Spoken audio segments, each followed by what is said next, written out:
aman itu tercipta ketika semua orang mampu berperan. Jadi untuk mewujudkan rasa aman itu butuh partisipasi semua. Itu kondisi yang tidak nyaman memang yang harus diidentifikasi oleh teman-teman di destinasi pariwisata yang sekiranya bisa nanti mengganggu kenyamanan wisatawan itu harus mulai diidentifikasi sehingga nanti ada mitigasi. Dan itu teman-teman di destinasi pariwisata itu harus mampu menciptakan pelayanan yang standar.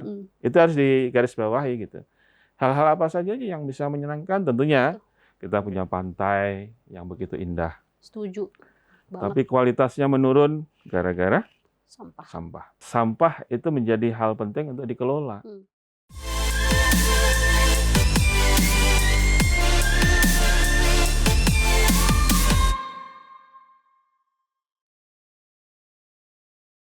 Halo Tribun semua, selamat datang di bincangtribunlombok.com bersama saya Lailatun Niam. Nah ini narasumber saya, ini kali kedua saya ngobrol-ngobrol dengan narasumber ini. Ini adalah Direktur Poltekpar Lombok. Nah kita tentu kalau kita ada Direktur Poltekpar Lombok, kita berbicara tentang pariwisata. Nah pariwisata kita sekarang di Nusa Tenggara Barat ini banyak tantangannya, luar biasa.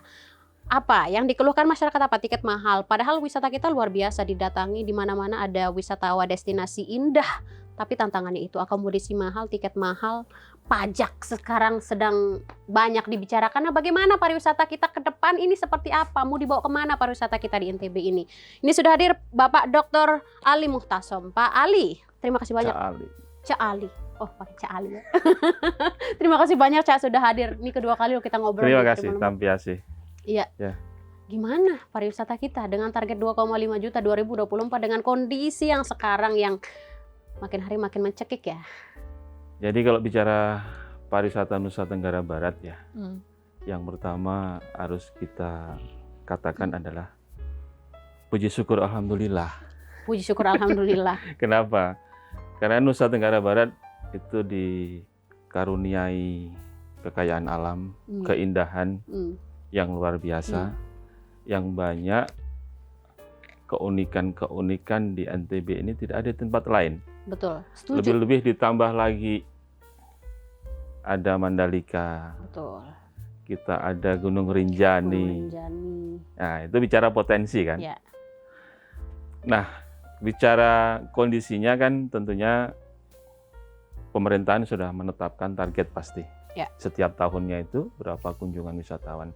Kalau di tahun 2024 ini 2,5 juta. 2,5 juta. Ya.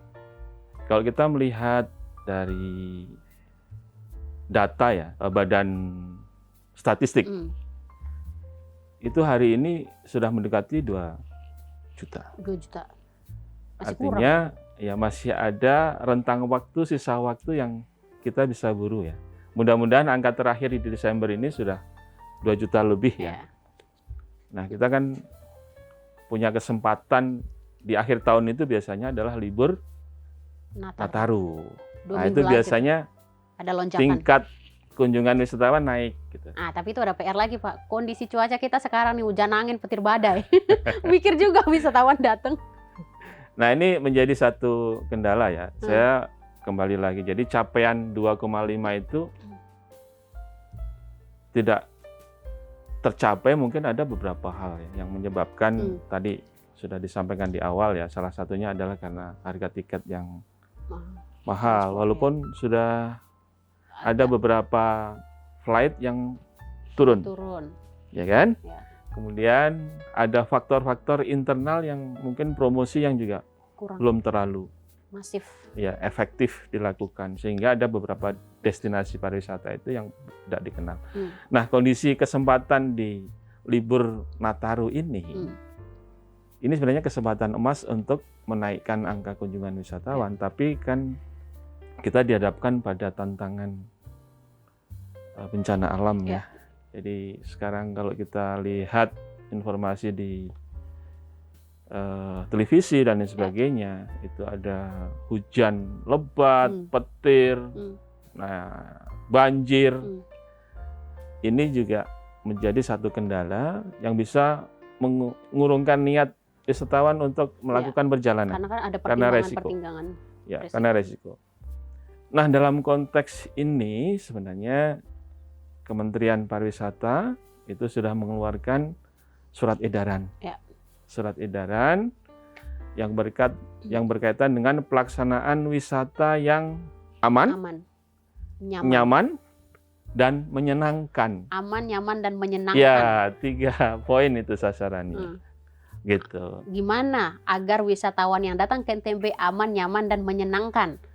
Nah, ini kan kita bicara dulu tingkat nasional dulu ya. Ya. Jadi dari Pak Presiden pun sudah memberikan arahan dalam rapat kabinet terkait dengan kebersamaan dalam menciptakan 3 poin itu di dalam libur situasi wisata Nataru ya. Natal dan Tahun Baru itu, sehingga berkaitan dengan kondisi itu tentunya ada kerjasama antar kementerian. Jadi ini yang terpenting. Secara nasional ini sudah bergerak kan. Jadi masing-masing kementerian sudah melakukan tupoksinya masing-masing di dalam menciptakan satu kondisi aman, nyaman, dan menyenangkan pada saat Nataru. Nah, kita berbicara lebih spesifik lagi di lingkup tadi nasional, sekarang regional. Di NTB seperti apa sih gitu? Tentunya ada beberapa dinas-dinas yang turunan dari kementerian itu sama, mandatnya sama untuk melanjutkan arahan Bapak Presiden itu dari masing-masing menterinya. Dan pertanyaannya sekarang yang lebih penting adalah ketika mereka sudah berkolaborasi seperti itu, apakah destinasi pariwisata itu sudah siap? Betul. Kalau enggak kan jadi masalah baru lagi. Nah, yang kita harus bahas seperti itu sih sebenarnya. Bagaimana sih teman-teman yang ada di daya tarik wisata itu? Nah, bagaimana itu mewujudkan sehingga bisa jadi aman, nyaman, dan menyenangkan destinasi wisata-wisata yang ada? Ya, kita bicara aman dulu. Aman. Ya, konteks aman. Aman itu kan menjadi satu tolak ukur utama ya dalam pariwisata. Betul. Kalau mengancam jiwa ya nggak mau lah wisata ke situ. Jadi beberapa negara sudah istilahnya memberikan warning kepada masyarakatnya untuk tidak bepergian ke Indonesia misalkan. Karena sudah ada pemberitaan beberapa daerah-daerah seperti Bali dan sebagainya. Kemarin kan muncul ya. Ya, itu kita coba landaikan gitu supaya tidak terlalu memberikan dampak negatif. Nah, itu ternyata sudah memberikan juga ancaman buat mereka. Betul. Sehingga itu juga menjadi kendala ya. Nah, bicara aman ini berarti kan untuk semuanya. Ya, konsepnya sekarang yang perlu dipahami nih, aman itu tercipta ketika semua orang mampu berperan. Jadi untuk mewujudkan rasa aman itu butuh partisipasi semua, tanpa terkecuali. Berarti kalau tanpa terkecuali bicara di objek wisata, wisatawan iya, pengelola iya, pengunjung iya, orang yang lewat juga iya kan. Masyarakat sekitar semua. Kalau semua itu berkontribusi, baru tercipta aman. Tapi untuk menciptakan yang tidak aman, cukup butuh 1 orang saja kan. Buat onar. Lempar sesuatu, ya kan? Sudah terjadi. Nah, konsep ini dulu. Sehingga kampanye seperti ini harus kita lakukan untuk memberikan pemahaman edukasi kepada seluruh masyarakat bahwa partisipasi kita, kontribusi kita itu sangat dibutuhkan dalam menciptakan kondisi aman itu sendiri. Nah, itu penting buat saya gitu. Itu balik lagi nanti edukasi betapa pentingnya pariwisata di daerah itu. Betul. Nah, sekarang kita ngelihat coba harapannya kesiapan teman-teman di destinasi pariwisata ini, katakanlah di desa wisata kita contoh ya satu gitu. Dengan kondisi menyambut liburan Natal dan Tahun Baru ini harus mempersiapkan segala sesuatu yang salah satunya adalah adanya jaminan rasa aman itu. Rasa aman buat pengelola, rasa aman buat wisatawan, rasa aman buat semuanya. Nah, ini menjadi satu indikator penting. Ya, paling tidak mereka harus menyiapkan ya pasukan keamanan. Iya kan? Untuk lokalnya gitu. Dan kalau mau lebih dahsyat lagi harus bekerja sama dengan aparatur kepolisian, ya kan? Jadi kalau di objek wisata sudah ada yang berseragam polisi, itu secara psikologis aman. Aman. Ada apa-apa lapor Pak Ya, polisi aja. benar. Oh, ada polisi. Gitu. Ini penting gitu. Begitu juga dengan nyaman ya. Ya, kita Nyaman. bicara nyaman, Kalau sudah aman pasti kita merasa nyaman. belum tentu. Belum tentu. Iya. Oke, nyaman dalam hal apanya? Nyaman ini kan biasanya menyangkut rasa. Iya. Ya, rasa. Bicara rasa berarti bicara panca indera ya. Semuanya terlibat. Ya, kita mungkin berada dalam satu lingkungan, ada yang kotor, tidak bersih, mata kita yang terganggu, merasa tidak nyaman. Kemudian dari segi penciuman, karena ada bau-bau yang mengganggu pasti. Ketidaknyamanan. Kemudian dari telinga ada suara-suara yang mengganggu pasti. Itu kondisi yang tidak nyaman memang yang harus diidentifikasi oleh teman-teman di destinasi pariwisata yang sekiranya bisa nanti mengganggu kenyamanan wisatawan, itu harus mulai diidentifikasi sehingga nanti ada mitigasi proses berikutnya, sehingga hal-hal yang begitu diminimize dan lain sebagainya. Nah, ini menjadi penting aksi nyatanya sebenarnya di teman-teman di destinasi pariwisata, karena memang dari tingkat nasional tadi, kemudian regional, dari tatanan pemerintahan sudah aksi. Nah, sekarang dari dinas perhubungan misalkan kan, kalau kita bicara wisatawan gitu kan, mulai dari perjalanannya sampai tujuan sampai balik lagi. Nah, itu harus memenuhi unsur aman, nyaman, dan menyenangkan. Nah, konteks yang ketiga menyenangkan ini yang ukurannya pasti berbeda-beda ya. Subjektif. Karena ekspektasi masing-masing orang itu kan. Siapa tahu orang menyenangkan di situ belum tentu bagi dia. Yes, gitu. Itu terkait dengan kalau dalam bahasa pariwisata pelayanan itu adalah need and want-nya kan. Need and want. Iya, masing-masing orang itu punya kebutuhan beda-beda, punya keinginan beda-beda gitu kan, punya selera beda-beda gitu. Tapi dalam konteks pelayanan itu teman-teman di destinasi pariwisata itu harus mampu menciptakan pelayanan yang standar. Itu harus digarisbawahi gitu. Hal-hal apa saja yang bisa menyenangkan, tentunya mungkin kita sepakat kalau keamanan bisa diciptakan, kenyamanan sudah diciptakan, itu sudah terjawab sebagian dari yang menyenangkan tadi itu. Ya, yang satu hal yang penting adalah ekspektasi. Harapan ini yang masing-masing wisatawan beda-beda. Nah, inilah yang terus kita berikan pelayanan yang terbaik tentunya. Tapi yang seperti yang disampaikan Cak Ali tadi, memang harus ada standarnya itu tadi, sehingga destinasi-destinasi wisata ini punya standar untuk mewujudkan menyenangkan itu tadi, dari segi amannya, dari nyamannya, kemudian. Ya, betul. Jadi prinsipnya teman-teman yang mengelola destinasi sekarang tidak bisa sendiri juga. Nah, itu harus ada kolaborasi dan sinergi. Jadi dari asosiasi, kemudian dari pemerintahan, dari semuanya harus ikut serta, gitu. Harus ikut serta. Karena contoh misalkan, kalau di destinasi itu sudah membuat sederhananya SOP ya. Ini harus ada ini SOP untuk penanganan wisatawan di masa Nataru gitu. Harus dibikin dulu. Rule of game-nya harus ada kan. Protapnya seperti apa. Artinya itu harus sedetail itu ya perencanaan mempersiapkan wisata yang dikunjungi sama nggak bisa langsung. Yes, bahkan kalau saya ingin menekankan begini. Kalau dulu itu zaman COVID ya, itu ada CHSE. Itu nggak boleh hari ini dihilangkan sebenarnya. Jadi teman-teman di destinasi pariwisata itu jangan buka objeknya sebelum clear kesiapannya. Contoh misalkan ya kan, toiletnya belum siap, ya kan, masih banyak sampah dan lain sebagainya, jangan dibuka.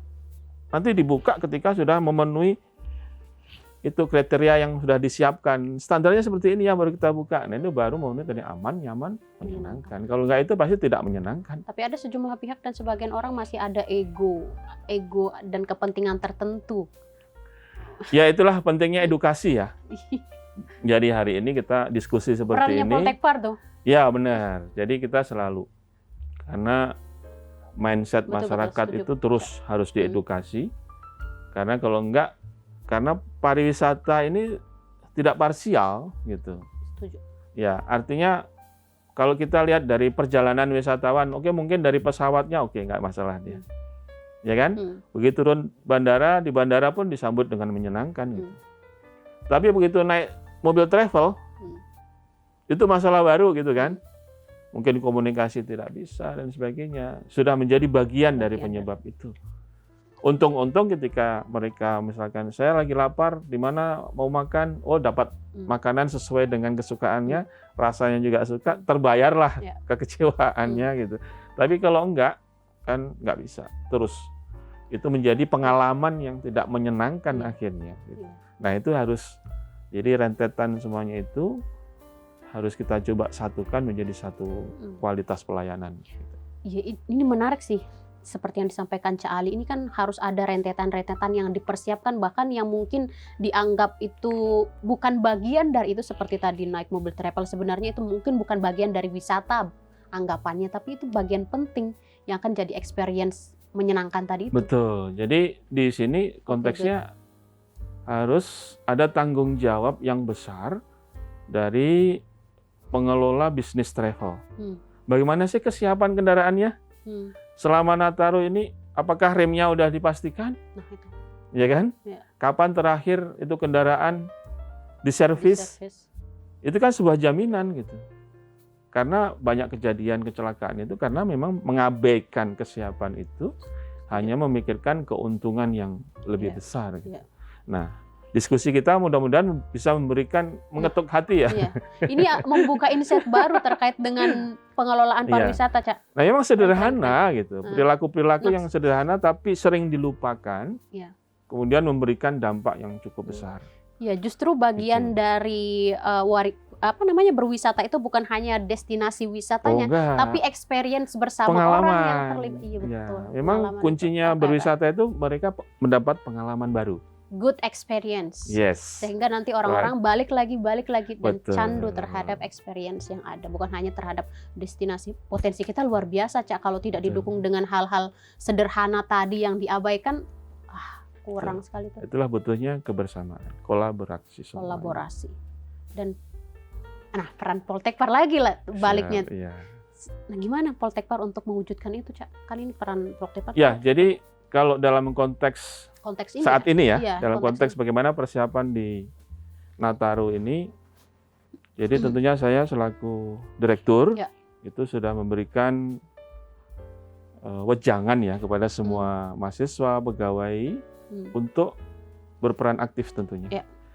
Ketika teman-teman datang ke desa wisata, ya suara ini harus disampaikan.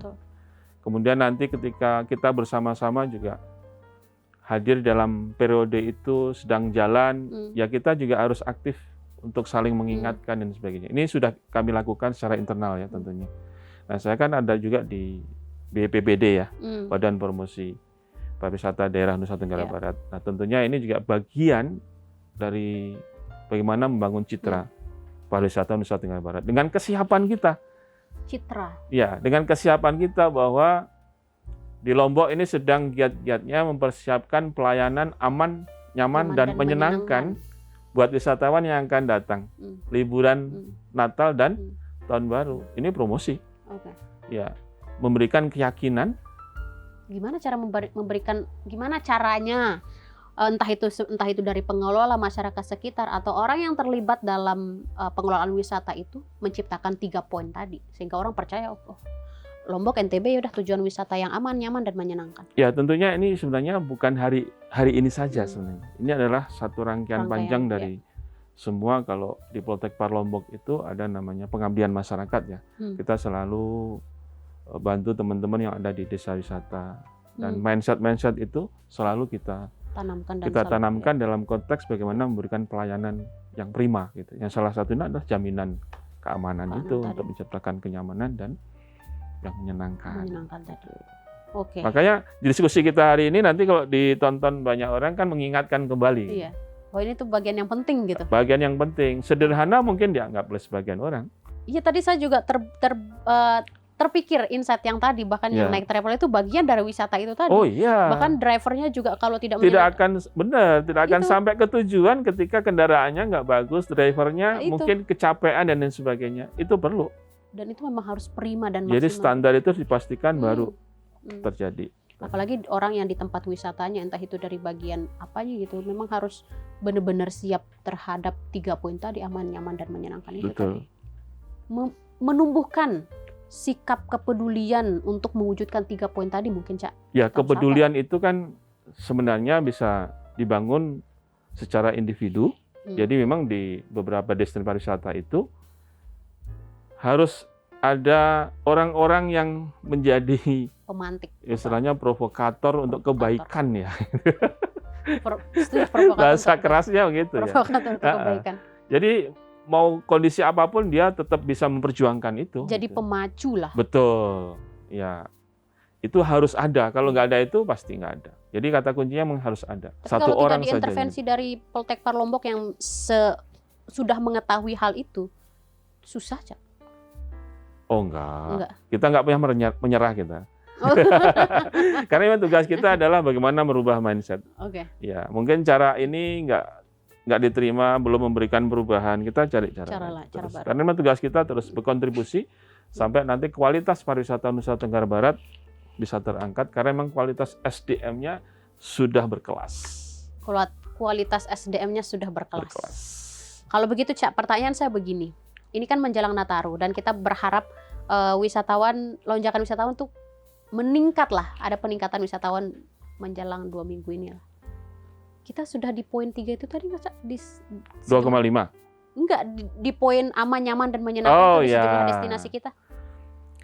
Jadi kondisinya kita lihat dulu ya. Ada satu penetapan beberapa wilayah daerah yang istilahnya sekarang sedang tidak baik-baik saja ya. Wah, nah begitu, ini Cak. sebenarnya harus ada bantuan media juga untuk tidak terlalu kondisi-kondisi itu. Tapi sebaliknya secara internal kita harus mencoba meminimais. Namanya mitigasi resiko. Mitigasi resiko. Nah, sehingga kondisi-kondisi tertentu pada objek-objek wisata tertentu, misalkan di pinggir pantai, ya kan?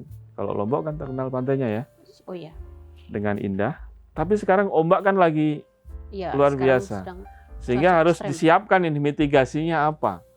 Kemudian aturan-aturan yang boleh dan tidak boleh oleh wisatawan. Do and don'ts. Betul. Batasan-batasannya itu harus clear dilakukan. Kalau tidak, nggak bisa. Jadi bicara keamanan memang harus disettle dari awal dulu. Jadi silahkan nanti misalkan akan boleh wisatawan turun ke pantai tapi dengan kondisi catatan seperti ini. Ya. Itu harus clear dan tegas. Ya. Kalau enggak dampaknya yang masalah negatif. Baru lagi. Betul. Nah, bagaimana kondisi sekarang? Sebenarnya kita sedang dalam proses untuk memastikan ini secara bersama-sama. Sehingga kalau kita bicara tugas dan fungsi dari masing-masing dinas yang ada ya di Nusa Tenggara Barat, dinas perhubungan itu sudah jalan, kepolisian sudah jalan, ya kan? Nah, tinggal harus dilanjutkan memang teman-teman di destinasi pariwisata, gitu. Oke, sebenarnya belum menjawab, Cak, kondisi kita sehingga nanti teman-teman yang mungkin berkeinginan untuk berwisata ke Lombok sudah merasa safe dan aman, menyenangkan tadi. Ya, bicara itu kan belum, kita bisa ngurut dari rentetan panjang ya. Perjalanan dulu, misalkan mau daerah mana, pertanyaannya jalannya aman nggak gitu kan. Kalau masih banyak yang berlubang, berarti itu tugas dinas tertentu untuk segera menuntaskan gitu kan. Karena itu sudah terjadi namanya kondisi tak aman. Kan keamanan itu bisa terwujud 2 hal kan. Karena kondisi yang aman dan karena tindakan yang aman, atau sebaliknya. Ntar dulu, kondisi yang aman dan tindakan yang aman. Atau sebaliknya, tindakan tak aman dan kondisi tak aman. Contoh lubang kecil di jalanan kita biarin. Ya. Itu kan kondisi tak aman. Ya. Bisa menyebabkan kecelakaan. Pasti itu sudah. Ini apa ya? Kesinambungan berbagai hal. Bener, oke, jalannya udah bagus. Oke. Tapi ada anak-anak muda yang suka di jalanan main gitu, itu tindakan tak aman itu karena mengancam dirinya sendiri, mengancam juga orang lain yang sedang berkendara. Kita bicara dalam rentetan perjalanan. Rentetan panjang. Ya, di objek wisata misalkan, ya kan? Kita biasa ngeliat begitu masuk road kan parkiran seperti apa, ya kan, jalur keluar masuk tidak tertata, akhirnya senggolan dan sebagainya, macam-macam dah. Ya itu harus dipersiapkan mulai hari ini. Nggak nyaman sekali. Benar. Sederhana memang, tapi itu bisa menjadi penyebab.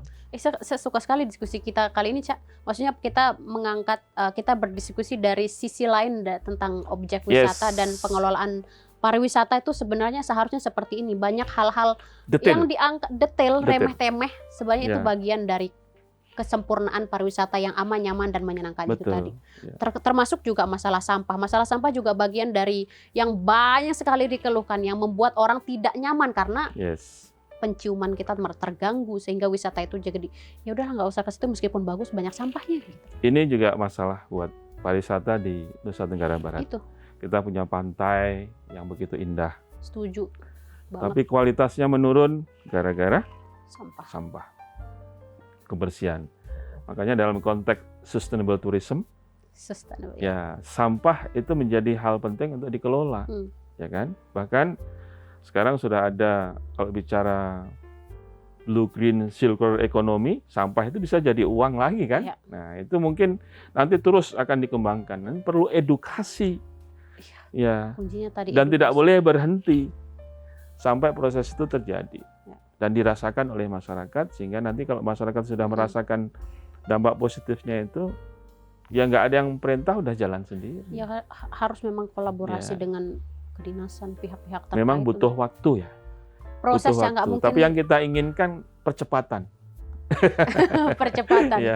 Iya. Kata kuncinya di situ. Iya, dari pelaku pariwisata seperti pelaku pariwisata juga kan? Pelaku pariwisata memang nggak boleh patah semangat dan patah menyerah. Ya, terutama bagian kami ini mengelola SDM, makhluk hidup yang bisa berpikir macam-macam, dan kami nggak boleh pokoknya berhenti di situ, terus harus mencari cara. Kalau kita berbicara tentang tingkatan, ini banyak sekali diskusi-diskusi di luar juga, Cak.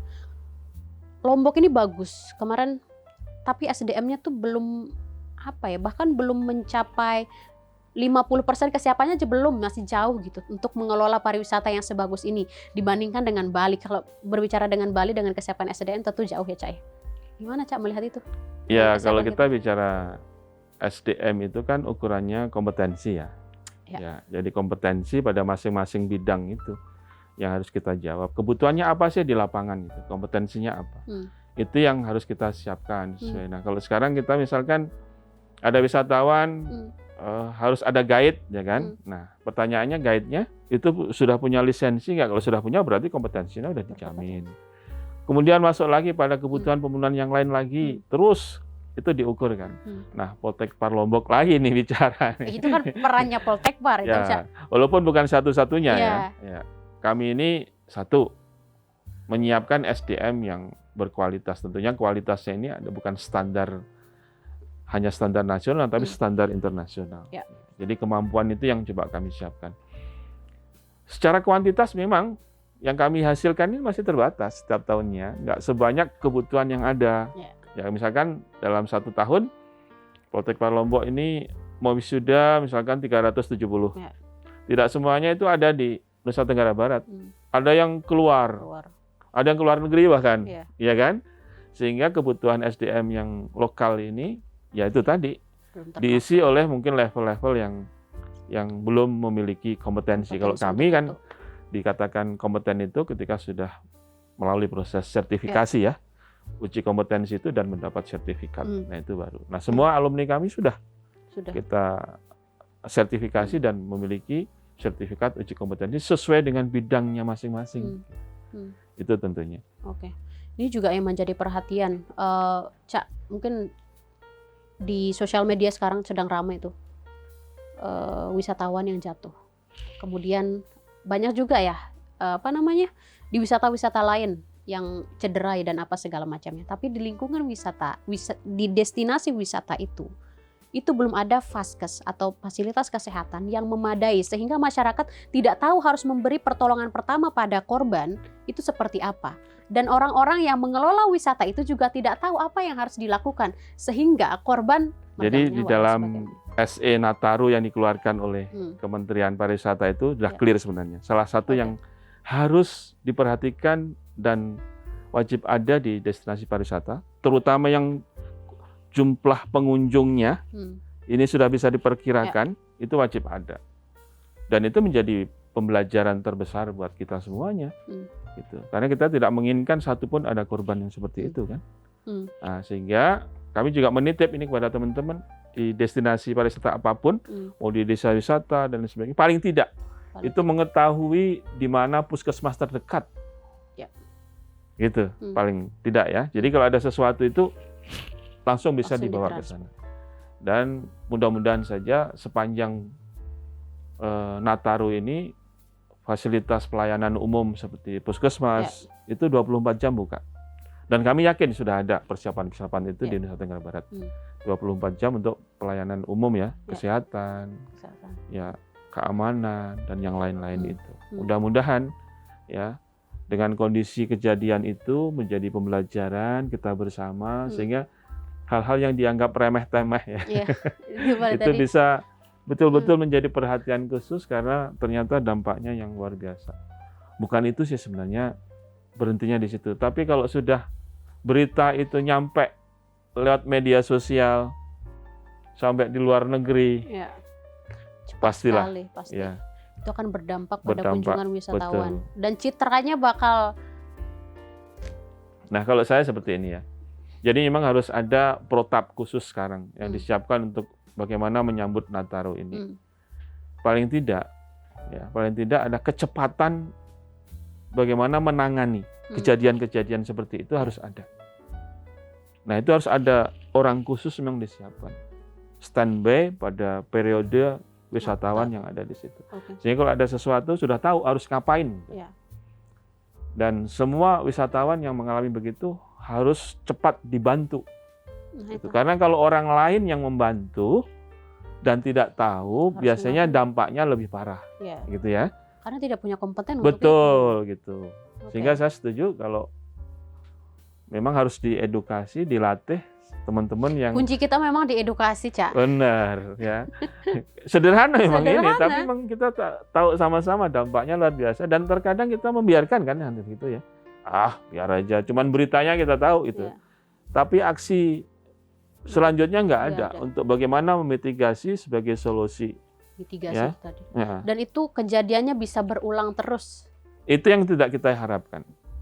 Jadi bicara ancaman hari ini sebenarnya, kita berdoa saja semoga tidak ada, ya kan? Tapi kita harus mempersiapkan sebagai mitigasi itu. Ketika terjadi kita sudah tahu langkah-langkahnya seperti apa. Kemudian harus kita bawa kemana dan lain sebagainya itu sudah kita siapkan dari awal. Persiapan. Gitu. Jadinya kita kalau ada sesuatu kejadian tidak meraba-raba apa yang perlu dilakukan. Dan tidak perlu menyalahkan semua pihak. Butuh kolaborasi dari aparat keamanan harus rela standby di destinasi pariwisata. Ya untuk memberikan keamanan tadi. Makanya kita support semoga sehat walafiat semuanya mereka bertugas. Cak, apa mungkin yang mau disampaikan kepada pengelola pariwisata yang mungkin sekarang kunjungannya ke wisata-wisata itu meningkat gitu? Ya, jadi menurut saya ada beberapa titik nanti pasti tujuan destinasi pariwisata di Lombok ini pasti yang menjadi favorit gitu. Betul. Ya. Jadi hal yang pertama memang harus dihindari yang biasa terjadi kan over tourism. Ya kan? Jadi kunjungan yang tidak terbatasi. Over kapasitas. Ya kan? Sehingga seharusnya 1.000 yang datang 2.000. Bayangkan. Tidak terlayani. Contoh misalkan kita mengambil contoh saja yang kalau saya favorit saya di Benang Kelambu ya. Oh, Benang Kelambu. Suka banget saya ke sana gitu. Itu kan antara yang turun dan naik kan satu. Nah, itu harus dihitung. Betul. Harus mulai sekarang dihitung supaya tidak terjadi penumpukan dan resiko kecelakaan dan lain sebagainya. Itu satu ya. Jadi sudah harus diprediksi sekarang. Pertimbangan tadi tuh. Ya, harus. Karena kalau sudah over capacity itu udah sulit. Akan terjadi banyak hal ya yang resiko maksudnya yang akan terjadi. Ya mungkin kehilangan bisa ya kan. Mungkin saja ya karena penuh misalkan di laut pun juga seperti itu. Akan sama lah pokoknya resikonya. Jadi itu harus dihindari. Sehingga mengatur jumlah yang masuk dan yang keluar itu bisa juga melalui dari pengaturan tiket. Kalau di Jawa itu kan sudah menggunakan online. Ya. Jadi sudah enak bisa dilihat diprediksi bahwa yang masuk jam sekian, itu sudah sekian, jam sekian, itu salah satunya. Kemudian yang kedua, area parkir. Biasa terjadi kemacetan. Crowded, ya. Area parkirnya kecil, ya kan? Kunjungannya luas, bawa mobil, bawa motor dan sebagainya, sehingga terjadi itu. Waktunya lebih banyak habis untuk ngantri masuk dan ngantri keluar. Ini menjadi tadi pemenuhan ketidaknyamanan, ya kan? Pasti lain kali bicara, jangan kesini lagi. Nah, itu harus dihindari. Males parkir. Iya, kemudian tadi aspek keamanan. Teman-teman di destinasi pariwisata, walaupun hanya dalam kelompok kecil, buatlah petugas keamanan. Itu untuk memastikan bahwa ada jaminan wisatawan yang akan datang dalam pengawasan kita, dalam garansi kita, dan libatkan pihak kepolisian untuk ikut serta di situ. Ya, karena itu memberikan penguatan psikologis dengan seragam yang digunakan gitu. Walaupun nggak ngapa-ngapain, kita merasa tenang gitu. Ada sesuatu, ada nanti yang itu. Kemudian faktor kesehatan tentunya, ya. Faktor kesehatan tadi kalau perlu disiapin, ya mungkin dalam kelompok itu ada yang mungkin profesinya dokter, ya kita ikut sertakan dalam kurun waktu itu, atau dari dinas kesehatan nanti akan menugaskan beberapa personel pada titik-titik tertentu. Posko-posko itu harus kita bangun, ya karena untuk memberikan jaminan itu tadi. Ini menjadi penting, ya. Nah, kemudian kebersihan, ketersediaan air. Nah, ini sudah kebutuhan ketersediaan air bersih pada objek wisata. Ini yang biasanya menjadi, walaupun musim hujan, kadang air bersihnya nggak ada. Jadi keruh. Ya kan? Nah, ini perlu dihitung. Artinya dihitung bagaimana? Kapasitas yang akan datang berapa orang? Kemudian kebutuhan air berapa orang? Karena satu orang kalau untuk mandi, untuk berapa ini dan sudah bisa dihitung. Paling banyak kendala itu seperti itu, Cak. Ya. Terus penting ini, di toilet-toilet itu harus ada petugas khusus. Jangan cuma disiapin air, tapi dibiarkan kondisinya kotor. Nah, ini salah satu bentuk pelayanan prima. Ya di destinasi pariwisata ketika mampu mengelola ini MCK dengan baik, ya. Jadi airnya tersedia, kemudian ada petugas, itu bagian dari jaminan kenyamanan tadi, ya. Menurut saya seperti itu. Kalau yang disampaikan Cak Ali tadi banyak rentetan dan hal-hal detail, tidakkah seharusnya pengelolaan pariwisata kita ini harus ada regulasi tertentu dari Pemda sehingga ini bisa secara runut dipersiapkan oleh pengelola wisata sehingga bisa menciptakan 3 poin tadi? Ya, jadi seperti itu nggak sih? SE Menteri Pariwisata itu menjadi acuan bersama. Itu sampai turunan ke bawah. Seyogyanya seperti itu. Cuman terkadang kan kendala implementasi, aksi, itu yang beda. Makanya diskusi kan disamaratakan dan harus ada standar untuk itu, Cak. Diskusi kita hari ini itu memberikan edukasi. Ayo kita bareng-bareng, karena tadi saya katakan untuk menciptakan kondisi aman butuh partisipasi semua. Semua tadi, gitu. Tanpa terkecuali. Sehingga yang membaca, yang melihat, yang mendengar hari ini, ya ikut serta tanpa terkecuali. Begitu juga dengan kenyamanan dan kondisi yang lainnya. Oke, Cak, ada yang lain yang mungkin hal penting yang terkait dengan persiapan Nataru yang perlu dipersiapkan oleh teman-teman pengelola pariwisata? Ya, mungkin dari saya pesan untuk berkolaborasi dengan semua heksahelik. Karena teman-teman pengelola desa wisata juga memiliki keterbatasan. Teman-teman yang mengelola destinasi pariwisata juga memiliki keterbatasan.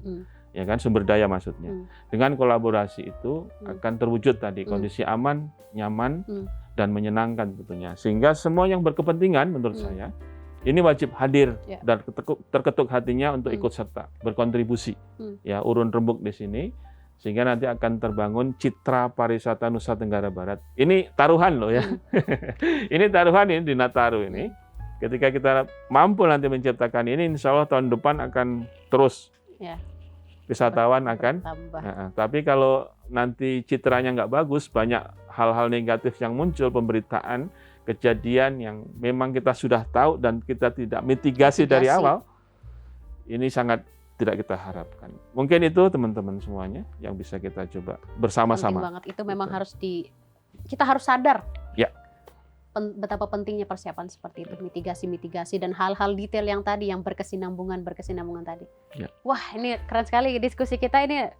Diskusi yang berbeda dibandingkan dengan podcast sebelumnya. Jadi teman-teman, ini persiapan Nataru, mitigasi Nataru, teman-teman pengelola pariwisata, ini keren sekali diskusi hari ini, insight apa hal yang perlu kita persiapkan untuk memaksimalkan potensi pariwisata kita yang ada di Nusa Tenggara Barat, Cak. Bahkan hal-hal detail yang sebenarnya kita tidak terpikirkan, kita beranggapan itu bukan bagian dari experience wisatawan yang datang, ternyata itu adalah hal yang penting yang menunjang bagian dari good experience wisatawan yang berkunjung ke Nusa Tenggara Barat. Oke, nanti Tribuners kita ngobrol-ngobrol lagi mungkin dengan topik pariwisata yang berbeda, Cak Ali. Siap. Next topik. Kalau gitu, saya Lailatun Niam dan di sini ada Cak Ali juga, pamit undur diri. Sampai jumpa. Wassalamualaikum warahmatullahi wabarakatuh. Waalaikumsalam warahmatullahi wabarakatuh. Terima kasih banyak. Terima kasih. Assalamualaikum warahmatullahi wabarakatuh. Salam, Om Swastiastu, Namo Buddhaya, salam kebajikan, salam sehat, salam bahagia untuk kita semua. Saya Ali Mutasom, Direktur Politeknik Pariwisata Lombok, mengucapkan selamat Hari Natal 2024 dan Tahun Baru 2025. Mari kita ciptakan wisata yang aman, nyaman, dan menyenangkan untuk kualitas pariwisata NTB yang mendunia di tahun 2025. Wassalamualaikum warahmatullahi wabarakatuh. Salam, Om Santi, Santi, Santi Om. Download Tribun X sekarang. Menghadirkan lokal menjadi Indonesia.